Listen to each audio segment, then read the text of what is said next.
Hi, I'm Rick and that was a solo from the Rich Thompson book called Jazz Drum Solos.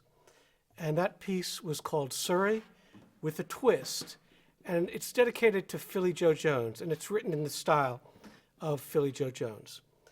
So many of you are very familiar with his playing. He's pretty much the most recorded jazz drummer of all time, probably on over 1,000 records. I've tried to collect them all, but some I still can't find, so maybe I'll post those and you guys could help me. And by the way, if you have trouble finding a CD that you're looking for, if you can't find it on Spotify or Apple Music, there's a website called Discogs that I really like. You have to be a member, but you can sign up. I found so many records and recordings that I hadn't been able to find for years. So I have no affiliation with them. I just think it's a great resource, people selling and trading records. All right, so back to the topic. So Philly Joe's style was one of the easiest styles and is one of the easiest styles to copy. So if you're a drummer and you have good technique, then you can play a good deal of his solos. They're very straightforward, very easy to transcribe, very easily written out. It's not like you're doing an Elvin solo or a Tony solo where things aren't really clear, especially Elvin solos and even Roy Haynes. They're hard to write out because there's a lot of groups of five, they're over the bar line, they're very free. Philly Joe was just a genius in the way he structured his solos, using rudimental stickings. He did a lot of rapping, which is this. So stick shots, other people call them. And he had trademark licks that he used over and over. There's a great book that you can get from the Memphis Drum Shop called the Philly Joe Jones Solo Book. I'll put a reference in it in the description. And that's kind of like the real book for drum solos of his. It's got hundreds of solos that Philly Joe did on different recordings. Now, when I was a kid, he was the first drummer that I transcribed a lot of. I probably have 50 or 60 transcriptions. When I say kid, I mean, 12, 13 years old. I was actively transcribing. And I had a little tape recorder. It was a Sony Walkman Pro, and you could change the speed on it. So I would slow things down and then play along with them on the drums. It's really a way for you to learn jazz drumming vocabulary. And like I said, his solos are really put together like mini compositions. But once you learn about 10 of them, they're very, very similar. The tempos are different, of course. Some are really fast, some are slower. But his language is kind of a universal jazz drumming language. So you really have to study him. And he's the one who I have my students study first when they're learning how to solo. And obviously his time playing was amazing. So some of his best work took place with the Miles Davis Quintet of the 50s. And so I definitely recommend checking that out. But he's also on hundreds and hundreds of other records. You can also check out some of his solo records. Sometimes they're a little strange. He does like a Dracula impersonation on one of them, and they're okay, but I really like his playing with other folks. Of course, his playing with John Coltrane was really great. You can listen to Blue Train, those records, some Sonny Rollins stuff, and it's just endless. And like I said, I'll try to put some things in the description and even some pictures of album covers up here. So this solo is at a pretty brisk tempo. I'm doing it at the max tempo of quarter note equals 208. You should definitely try to do it a little slower. His solos sound great, fast and slow. One of the few drummers that they swing at all tempos. Now, when you play stuff really fast, some things are going to straighten out. Now, the solo doesn't have these 4 bars of time that I played before the solo written. I just like to do that. I like to have my students do that so they can get into the feel of it.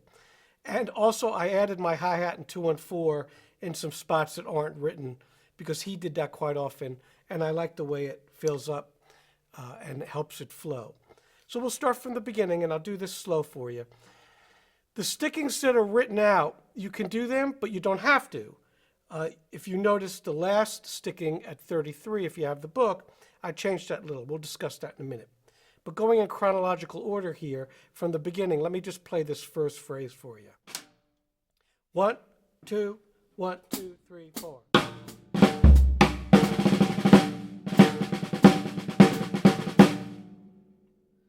So that's a typical Philly Joe 4-bar break. Obviously, it's part of his solo here, but it's got combinations of rhythms. So eighth notes, sixteenths, and triplets. He completely intermingled those constantly, those rhythms. That's one of the beauty of his solos. Now, if I do that with a metronome up to tempo, it sounds like this. I'll play a little time in front of it. 1, 2, 1, 2, 3, 4.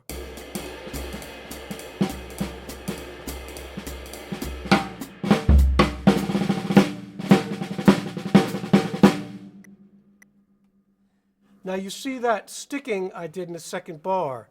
So these are paradiddle stickings. He was especially fond of the paradiddle diddle, which is this. So that's right, left, right, left, left. He also did lots of double paradiddles, but he was kind of the paradiddle king. Did lots and lots of paradiddle stickings. The next thing at 5, he has an open hi-hat written here, which is this. When you do that, you just splash your heel down like that. And just let those cymbals ring. And then it goes on to this. Now, Philly Joe did a lot of that.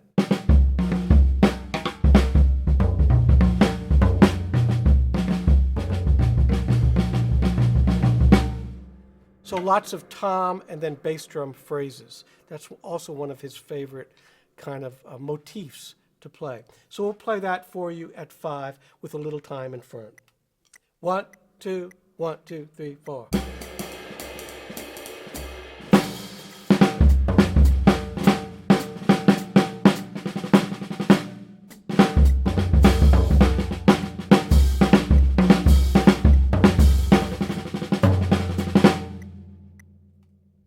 Once again, you see the intermingling of the triplets and the eighths there. Also, there are a lot more of these open hi-hat things.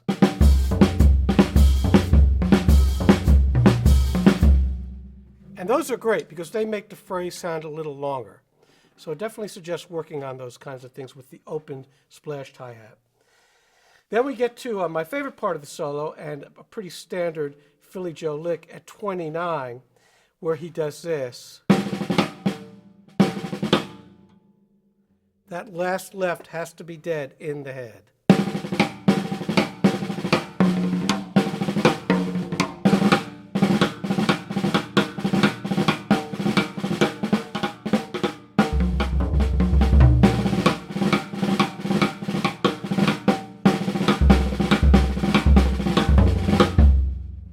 Another Philly Joe thing. Now finally, the hardest part of the solo technically is at 33. And the sticking Mr. Thompson has here in his written out solo is this.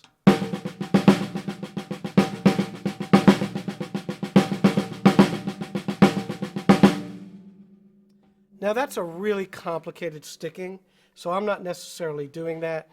The first bar at 33, which is right, left, right, left, right, left, right, left, left, right, left, right, left, right, left.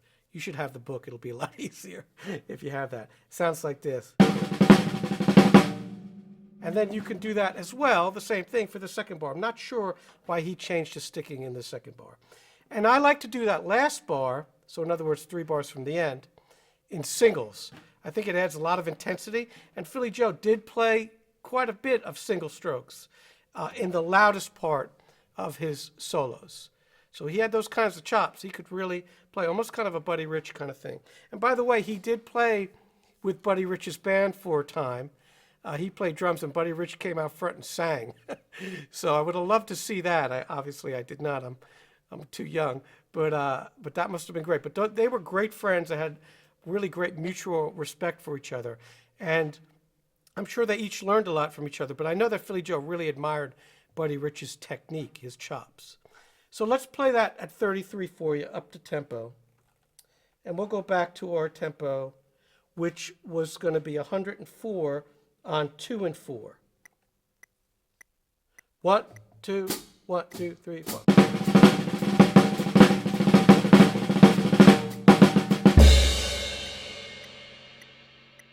So you see the way I'm really kind of squeezing that in there at the end to create a little bit of tension and excitement. Now the last bar, I'm playing those as straight eighths. So I just like the way that sounds. You could swing it, but I like the intensity coming off those singles.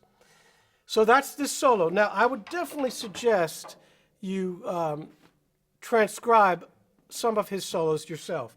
So you can go and get that Philly Joe solo book, or there's also lots of things online.